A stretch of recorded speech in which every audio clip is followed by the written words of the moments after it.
Hello everyone, this is Mukul. Welcome you all to the channel math magic. एक बार फिर से आप सभी का बहुत बहुत स्वागत है आपके अपने यूट्यूब चैनल मैथ मैजिक में, जिसमें आज यहाँ पर स्टूडेंट हम देखने जा रहे हैं आपकी क्लास 8th मैथमेटिक्स एनसीईआरटी आपकी एक्सरसाइज 7.1 को हम स्टार्ट कर चुके थे, जिसमें फर्स्ट क्वेश्चन को और इससे पहले हमने ऑलरेडी इंट्रोडक्शन पार्ट भी कंप्लीट किया हुआ है। तो अगर आपने वो वीडियो नहीं देखा है तो पहले वहाँ जाकर के आप अच्छे से इस वीडियो को देखोगे तो और बेटर रहेगा आपको यहाँ पर हम जो सेकंड क्वेश्चन इस वीडियो में देखने जा रहे हैं उसको समझने में, है ना। तो अब हम देखते हैं क्वेश्चन में क्या लिखा हुआ है, इसकी मीनिंग को समझते हैं, है ना। लिखा हुआ है यहाँ पर convert the following ratios to percentages.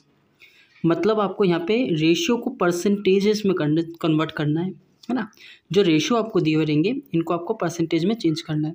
अब एक चीज़ का ध्यान रखिएगा आप यहाँ पर कि जैसे अगर यहाँ पर लिखा हुआ है 3/3 है ना, तो इसको हम रेशियो को फ्रैक्शन फॉर्म में कन्वर्ट कर सकते हैं, ये आपको पता होगा, है ना। मतलब पिछली क्लास में 7th क्लास में आप ऑलरेडी सीख चुके हो। यहाँ पे भी हम एक बार और अच्छे से रिवाइज कर लेते हैं। जैसे 3/4 लिखा हुआ है ना, तो इसको अगर हमको फ्रैक्शन में चेंज करना तो 3/4 हो जाएगा, है ना। मतलब इसका फ्रैक्शन फॉर्म क्या होगा, 3/4, ठीक है। अगर हमको 3/4 को फ्रैक्शन में चेंज करना है तो 3/4 हो जाएगा, है ना। अगर यहाँ पे सपोज एक नंबर मैंने लिया 6/4, ठीक है, इसको आपको फ्रैक्शन से रेशियो में कन्वर्ट करना है। तो रेशियो में कन्वर्ट करोगे तो इसका रेशियो फॉर्म क्या हो जाएगा, 6/4, ठीक है। अगर इतना समझ गए हो तो ये जो क्वेश्चन अभी हम यहाँ पर करने जा रहे हैं वो बहुत ही ईजी रहेगा आपको करना, ठीक है। आया समझ में। इस तरीके से हम इस क्वेश्चन को सोल्व करेंगे। यहाँ पर पहले फ्रैक्शन में चेंज करेंगे जो रेशियो फॉर्म में दिया हुआ है। तो 3/4 अभी मैंने बताया उसके अकॉर्डिंग यहाँ पर हमारा फ्रैक्शन में कैसे चेंज हो जाएगा, ये 3/4 3/4 हो जाएगा, है ना। अब 3/4 होने के बाद में कुछ नहीं करना है आपको, सिंपली 100 से मल्टीप्लाई कर देना है। क्या कर देना है, 100 से मल्टीप्लाई, है ना। कुछ नहीं करा अभी तक हमने, सिर्फ और सिर्फ यहाँ पर 3/4 लिखा हुआ था उसको हमने यहाँ पर फ्रैक्शन फॉर्म में लिख दिया और 100 से मल्टीप्लाई कर दिया। और जब हम इसको पूरा सोल्व करेंगे तो हमारे पास वैल्यू निकल करके आ जाएगी यहाँ पर 4 1 जा 4, 4 25 से 100। नहीं आया समझ में, चलिए छोटे नंबर से डिवाइड कर लेते हैं ना। 2 2 जा 4 होता है, ये आपको पता है। 2 5 जा 10 और 0 यहाँ पर हम ऐड कर देंगे, है ना। 2 1 जा 2 और 2 2 जा 4 होगा, 1 कैरी फॉरवर्ड होगा 0 की तरफ तो 10 हो जाएगा। फिर 10 हुआ तो यहाँ पर आ जाएगा हमारा कितना, 25। तो नीचे तो हमारा 1 आ चुका है, मतलब ओवरऑल, है ना। डिनोमिनेटर में तो कुछ नहीं बचा, यहाँ पर हमारा 1 लिखेंगे हम। और यहाँ पर हमारा 3 का मल्टीप्लाई किससे करेंगे हम, 25 से। क्यों करेंगे, क्योंकि यहाँ पे कितना बचा हुआ है, 25 बचा हुआ है ना। तो 3 × 25 कितना हो जाएगा, 75, है ना। 25 1 जा 25 होता है, 25 2 जा 50, 25 3 जा 75। या फिर अगर सपोज आपको टेबल नहीं भी आते हो, है ना, या फिर सपोज अगर आपको टेबल नहीं भी आते हो तो यहाँ पर हम डायरेक्टली 3 का मल्टीप्लाई करके फिर यहाँ पर 75 आ जाएगा, ठीक है। तो 75/1 आ गया हमारा, है ना। इसका मतलब क्या है, 75 हम लिखेंगे, 1 को लिखे ना लिखे एक ही बात है। और ये हमारा चेंज हो चुका है किसमें, परसेंटेज में, ठीक है। तो परसेंटेज में अगर ये चेंज हो चुका है तो हमारा फाइनली यही क्या हो जाएगा, आंसर। तो रेशियो को कैसे परसेंटेज में चेंज करना है ये हम सीख चुके हैं, ठीक है।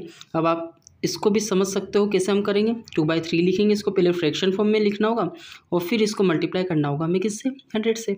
तो जब हमने इसको 100 से मल्टीप्लाई किया तो ये हो जाएगा हमारा ओवरऑल 2 × 100 200। अब आप सोच रहे हो कि सर यहाँ तो आपने कैंसिल किया ही नहीं, है ना। तो हो सकता है शायद आपको यहाँ पर कैंसिल का लगे, लेकिन ये कैंसिल हमारा नहीं होगा। 3 जो है ना, वो 100 को डिवाइड नहीं कर सकता। तो यहाँ पर हम सिंपली क्या लिखेंगे, 200 / 3, है ना। क्योंकि ये क्या है, आपस में कोप्राइम है। कोप्राइम का मतलब ये आपस में एक्चुअली परफेक्टली ये डिवाइड नहीं हो सकते, है ना। अगर हम इसको डिवाइड करेंगे तो 33.33 ऐसा कुछ आएगा। तो यहाँ पर हमारा डायरेक्टली जो 200/3 लिखा हुआ है यही क्या हो जाएगा, आंसर हो जाएगा, है ना। मतलब ये किस में चेंज हो चुका है अभी, परसेंटेज में, ठीक है। तो 200/3 परसेंटेज हमारा ओवरऑल आंसर हो जाएगा, ठीक है। ऐसे हम इस सेकंड क्वेश्चन को कंप्लीट कर सकते हैं। बाकी अभी हम यहाँ पर पहुँचते हैं नेक्स्ट क्वेश्चन पर, जिसमें लिखा हुआ है यहाँ पर 72% of 25 students, 72% of the 25 students, मतलब 25 स्टूडेंट्स का 72% स्टूडेंट इंटरेस्ट ले रहे हैं मैथमेटिक्स में। सबसे सिंपल सा एग्जांपल मैं आपको बताऊं, क्वेश्चन की मीनिंग अभी हम बाद में देखेंगे, लेकिन इससे पहले मैं आपको बता दूं, जैसे आपकी क्लास में माना कि 100 स्टूडेंट है, है ना। कितने स्टूडेंट है? 100। ज़्यादा भी हो सकते हैं, है ना, कम भी हो सकते हैं, लेकिन सपोज अभी हम यहाँ पर हमने माना 100 स्टूडेंट, ठीक है। अब 100 स्टूडेंट जो है उनमें से मैंने आपसे कहा कि 20% स्टूडेंट को मैथ्स इंटरेस्ट नहीं है ना, बाकी के 80% स्टूडेंट को मैथ्स में इंटरेस्ट है। तो अब 100 में से 20 स्टूडेंट को इंटरेस्ट नहीं है ना, तो ये हमारा परसेंटेज हो जाएगा, है ना। 20 अपने आप में क्या हो जाएगा? परसेंटेज। क्यों होगा परसेंटेज? क्योंकि 100 का 20% तो 20 होता है ना। अब 100 में से 80 स्टूडेंट को मैथ्स पसंद है, तो हमारा यहाँ पे 80 क्या हो जाएगा? परसेंटेज। मतलब मैथ्स को पसंद करने वाले स्टूडेंट्स का परसेंटेज कितना है वो बता देंगे हम, कितना? 80, है ना। तो अब यहाँ पर हमें 100 तो दिया नहीं है, हमें तो सिर्फ 25 दिया हुआ है। मतलब कि अगर 25 स्टूडेंट्स का हमको 72 परसेंटेज निकालना। अभी अब यहाँ पर हम बात करें 100 की, कि 100 स्टूडेंट का 72% कितना होता, तो आप इजीली बोल दोगे सर 72, है ना। मतलब 100 में से 72 स्टूडेंट को मैथ्स में इंटरेस्ट है ना। यहाँ पे कहने का मतलब ये है। लेकिन यहाँ पर हमारे पास 100 स्टूडेंट नहीं है, हमारे पास कितने स्टूडेंट है? 25 स्टूडेंट है। तो 25 का 72% निकालना पड़ेगा ना हमको, है ना। तो अब यहाँ पर हम पूरी इस मीनिंग को समझते हैं क्वेश्चन की, क्या कहना चाह रहा है। क्वेश्चन में लिखा हुआ है 72% of the 25 students are interested in maths, ठीक है।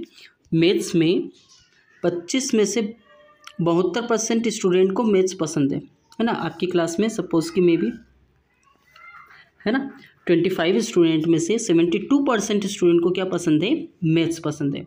तो अब आपको ये बताना है कि how many are not interested mathematics, मतलब इनमें से कितने स्टूडेंट ऐसे हैं जिनको मैथ्स में इंटरेस्ट नहीं है ना। अब यहाँ पर अगर मैं आपसे कहूँ कि भैया 100 में से 20 स्टूडेंट को इंटरेस्ट नहीं है, तो आप बताओगे कि यहाँ पर कितने को इंटरेस्ट है, तो ओबियसली आपका आंसर कितना निकलेगा यहाँ पर? 80, है ना। क्योंकि 20 को पसंद नहीं है तो 80 को पसंद है ना। क्योंकि इसको 100 में से हमने 20 को माइनस कर दिया, 100 में से 20 को माइनस किया तो 80 आ गया।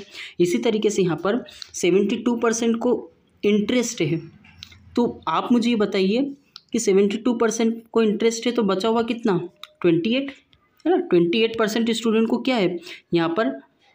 इंटरेस्टेड नहीं है ना। 72% स्टूडेंट्स को इंटरेस्ट है, लेकिन बचे हुए 28%, कितने बचे हुए स्टूडेंट्स कितने? 28, क्योंकि 72 हमारे इंटरेस्टेड वाले होंगे, तो 28 बचे हुए क्या हो जाएंगे? हमारे नॉट इंटरेस्टेड वाले।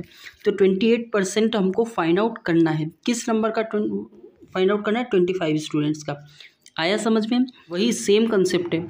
अब आपको यहाँ पे 100 की जगह 25 दिया हुआ है, तो आप क्या करोगे? यहाँ पे 25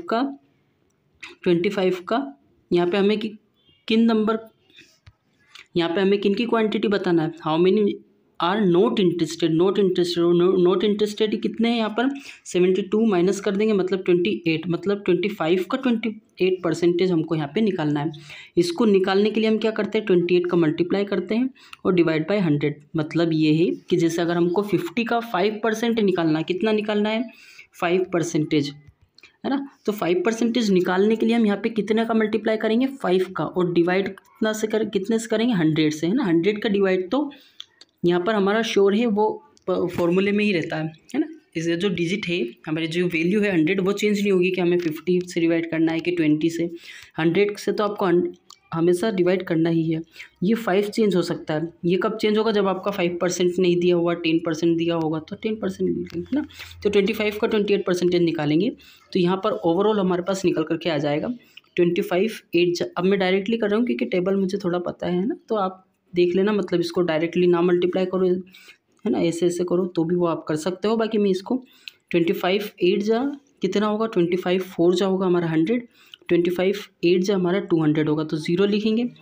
तो 20 यहाँ कैरी ओवर हो जाएगा, ठीक है। 25 2 जा हमारा 50 होता है, 50 + 20 70, मतलब 700। और डिवाइड में भूलना नहीं है, हमारे पास कितना लिखा हुआ है? 100, ठीक है। तो 100 को इससे डिवाइड कर देंगे, यानी हम ओवरऑल अगर हम देखें तो यहाँ पर 7 आ रहा है ना। कितना आ रहा है? 7। तो 7 का मीनिंग क्या हुआ? 7 स्टूडेंट्स हैं, ये नंबर ऑफ स्टूडेंट्स हैं जिनको मैथ्स पसंद नहीं है, ठीक है। आया समझ में? 25 का 72% स्टूडेंट को इंटरेस्ट है मैथ्स में, तो बचेगा कितना? 28%। और 28% किसका निकालना है? 25 का, है ना। तो 25 का 28% हमारे वो स्टूडेंट होंगे जिनको मैथ्स में इंटरेस्ट नहीं है, ठीक है। ऐसे इस क्वेश्चन को हम कंप्लीट कर सकते हैं। क्वेश्चन नंबर 3 हमारा है ना इस एक्सरसाइज का कंप्लीट हुआ। अगर आपको कोई डाउट हो तो you just can ask me through the comment. नहीं तो अब हम मिलते हैं नेक्स्ट वीडियो में, जहाँ पर हम क्वेश्चन नंबर 4 को डिस्कस करेंगे, ठीक है। So now meet in the next video, there we will discuss about the question number 4 of this exercise.